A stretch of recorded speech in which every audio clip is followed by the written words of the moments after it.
আমি বলছি না ভালোবাসতেই হবে। আমি চাই কেউ একজন আমার জন্য অপেক্ষা করুক। শুধু ঘরের ভেতর থেকে দরজা খুলে দেবার জন্য। বাইরে থেকে দরজা খুলতে খুলতে এখন আমি ক্লান্ত। আমি বলছি না ভালোবাসতেই হবে। আমি চাই কেউ আমাকে খেতে দিক। আমি হাত পাখা নিয়ে কাউকে আমার পাশে বসে থাকতে বলছি না। আমি জানি এই ইলেকট্রিকের যুগ নারীকে মুক্তি দিয়েছে স্বামী সেবার দায় থেকে।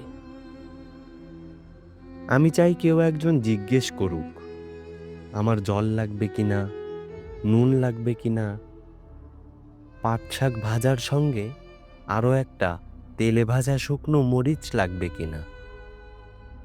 এ তো বাসন, গেঞ্জি, রুমাল আমি নিজেই ধুতে পারি। আমি বলছি না ভালোবাসতেই হবে। আমি চাই কেউ একজন ভেতর থেকে আমার ঘরের দরজা খুলে দিক। কেউ আমাকে কিছু খেতে বলুক, কাম বাসনার সঙ্গী না হোক। কেউ অন্তত আমাকে জিজ্ঞেস করুক, তোমার চোখ এত লাল কেন?